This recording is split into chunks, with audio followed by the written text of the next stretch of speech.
Bonjour à tous, j'espère que nous allons bien et merci de nous joindre sur cette chaîne YouTube Africa Perspective Connection en ce mardi 16 septembre 2025.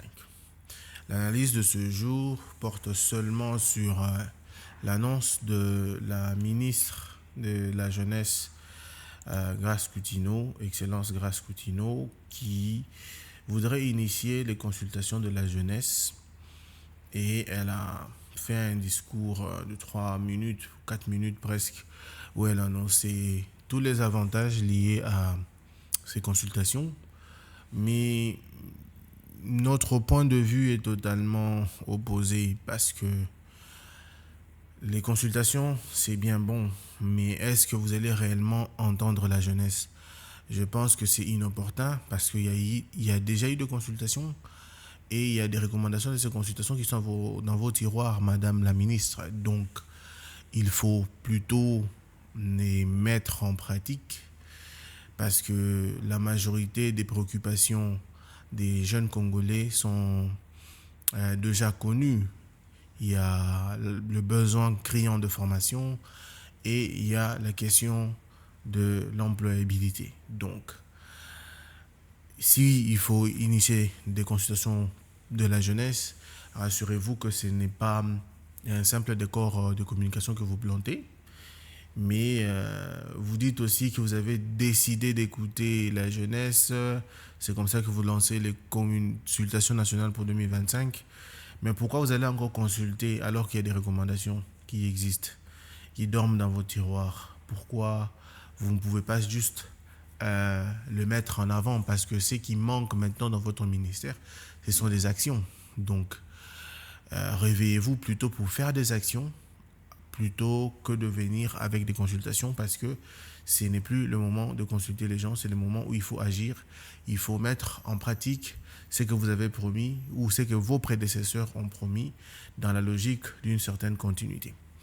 La ministre a aussi dit que les consultations vont se dérouler en deux volets, le volet digital et le volet terrain. Ça, c'est encore une grosse logistique. Ça va demander encore beaucoup d'argent qui doit être dépensé dans le fonds public. Mais pour quel résultat en réalité? Parce que ce sont ces questions-là qu'on doit se poser. C'est pour quel résultat? Est-ce que c'est ce que la jeunesse attend de vous? Ou ce ne sont que des formulaires comme ça que les jeunes attendent d'un ministre ou d'une ministre de la jeunesse? On a besoin de formation, on a besoin de stages, on a besoin d'emplois, c'est clair. Donc vos partenaires peuvent vous aider dans cette perspective-là. Vous avez dit que vous irez aux États-Unis, en France, en Belgique pour même écouter la diaspora. Mais posez-vous la question pourquoi on appelle ça diaspora, pourquoi certains Africains quittent l'Afrique ou quittent leur pays pour aller chercher ne fût-ce que le métier de maître plongeur ou de cuisinier en France ou en Belgique ou dans tout le pays de l'espace Schengen. Pourquoi?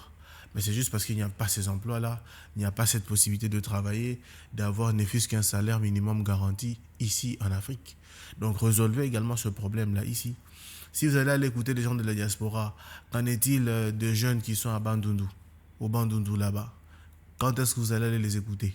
C'est vrai que vous avez dit que vous avez des antennes au niveau local et tout, mais quand est-ce que vous allez aller écouter les désirata des gens qui sont à Chikapa, qui sont à Beni et dans le fin fond du Congo et qui n'ont pas accès à Internet?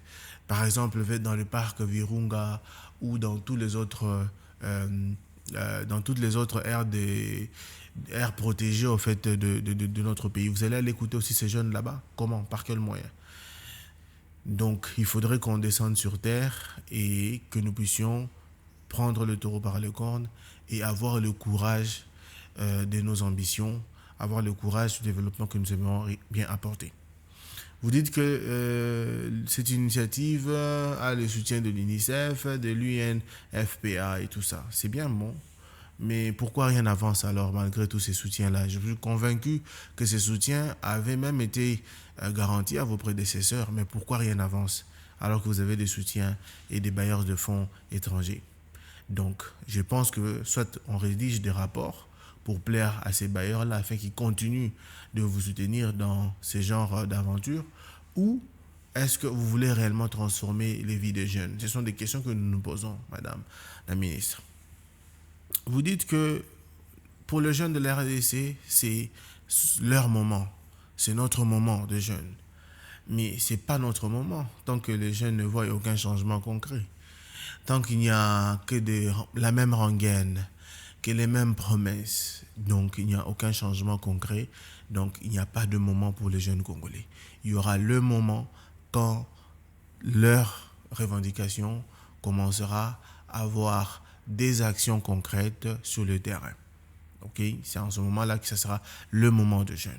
Et vous dites aussi, pour terminer, qu'ensemble, nous devons faire de ces consultations un rendez-vous historique.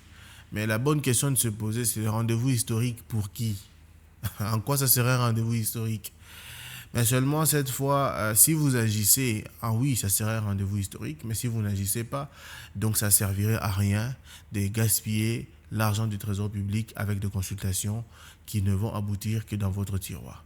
Donc, je pense que on ne devrait pas assister à un épisode supplémentaire dans ce théâtre politique. Nous voulons plus des actions parce que si ce n'est que dans la perspective que certains membres du cabinet puissent se retrouver avec des jetons de présence ou de frais supplémentaires en tant que consultant ou personne ayant participé à l'organisation de consultation, d'accord. Mais de manière tangible, je pense qu'il y a moyen de faire mieux et de refuser au fait ces statu quo et de pouvoir faire des propositions qui vont dans le sens de faire avancer la cause de la jeunesse. Merci beaucoup et à la prochaine.